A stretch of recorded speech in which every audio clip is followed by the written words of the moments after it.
Hey there, it's Shauna. I hope you're doing great. Welcome to your weekly astrology forecast for July 31st. So this week is all about the power of unconscious patterns, because this week the astrology is revealing to you certain patterns that may be unconscious, which means they may be something that you're doing or something that a belief system that you have that is kind of running in the background that you're not consciously aware of.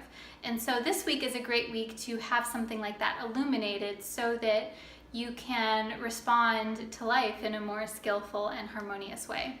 So I'll share with you the astrology of the week, and then I have 3 tips for you to have an amazing week. So the first 2 aspects that I'll talk about are more subtle. We have Uranus going retrograde, which again is more subtle. It's happening August 2nd, and then this planet will be retrograde all the way until January 2nd next year. So Uranus is the planet that indicates individuality. It tells us about our ability to be an individual, to be a little bit different, to be ourselves within our community, within our peer group, within our work group, even within our family. And so when Uranus goes retrograde, it's a shift point. Retrograde is a time of internalizing that energy. So what that means in practical terms is where typically you may exert your individuality in a more practical manner out in the world, in the way that you dress, in the way that you act, the activities that you do. There may be a more internalized process now during the next few months through January. You may be reflecting on what it is that makes you who you are, what makes you an individual, what differentiates you from the people in your community or your peer group or even your work group. So again, it is more subtle, but it definitely marks a time where it's good to reflect on what it is that makes you you and how you feel about that, and if there's a desire to shift things or to tweak things or to investigate some new activities or some new ways of being that feel more enlivening. The second aspect that's happening this week, again, is more subtle. It is Jupiter squaring Pluto. So one part of this is Jupiter, which is all about expansion and expanding horizons. It's about being inclusive. It's also about social activism, with Jupiter being in the sign of Libra. The other part of this is Pluto, which is about power and transformation. Pluto is about removing structures that are no longer necessary, that are no longer working. It's about going down to the basics, back down to bare bones. Pluto always makes me think of when someone buys a house and they strip it down to the foundation, like they strip it down to just the beams essentially.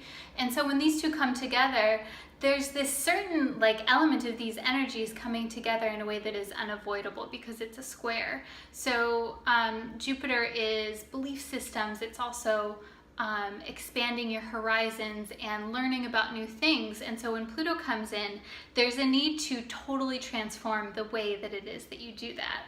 And so this, again, it may be most likely more subtle. It might be more overt depending on if these planets are activating something within your birth chart, but it's definitely a time where there is a hunger to discover something new. There's a hunger to achieve something, even because Pluto is involved.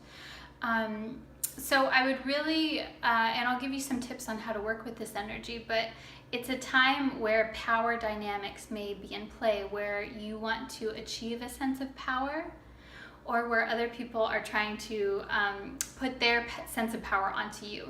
So I would really notice what your motivations are for this week.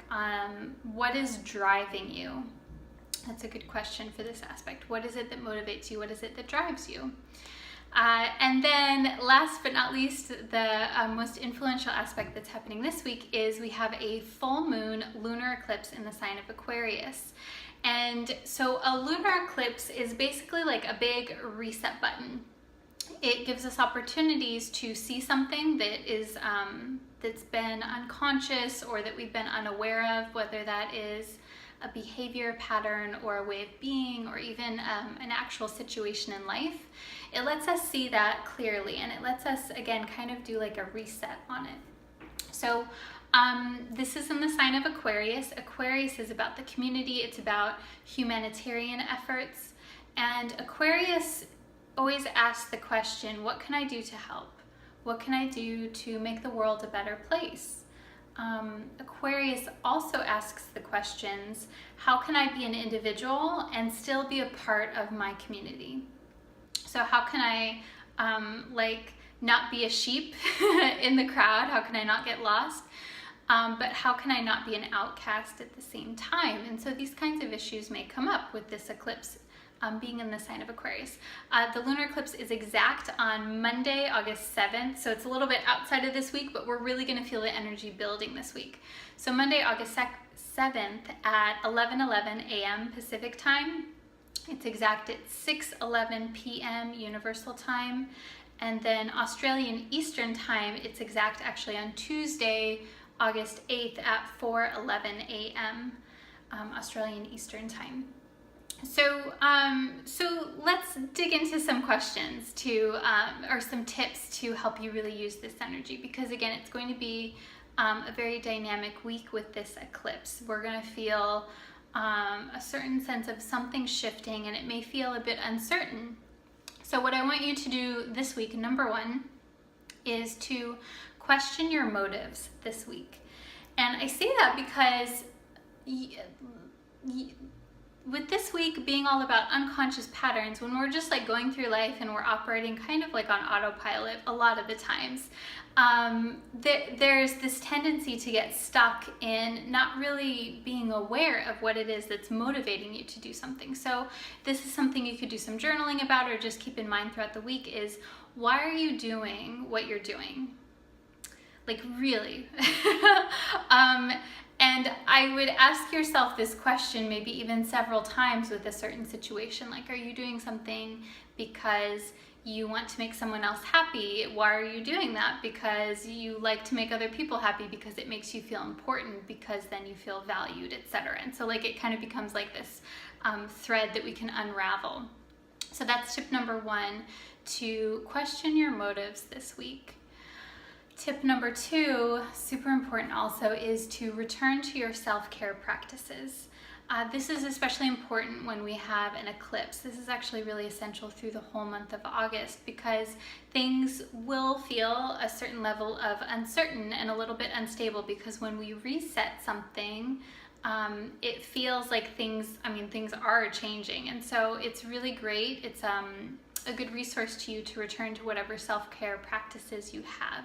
And these can be things like some of you know, if you've been watching for a while, some of my favorites are meditation, energy healing, yoga, journaling, walking, running, exercising, spending time with friends, dancing, like whatever it is that grounds you into yourself, so that your energy isn't so much in your head and thinking, it's more in your body.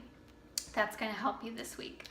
And then tip number three is to share with me how you're going to implement this, to leave me a comment below and let me know what your motivation is in life.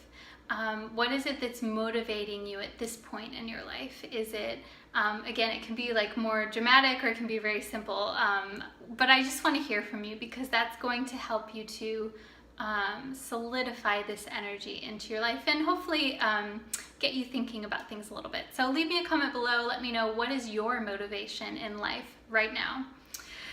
So I'm wishing you a wonderful week. If you want to go deeper into the themes of this astrology, you can listen to the podcast that I co-host with my astrological friend Mel of Energetic Principles. It's called The Feminine Principle, Astrology for Authentic Living. And I'll have a link down below to the iTunes link so that you can listen to that. And then of course, I'm always here for readings. So if you want to get a reading with me, you can do that as well. I'll have a link below to my website also. So I'm sending you lots of love and wishing you an amazing week. I will connect with you soon. Namaste.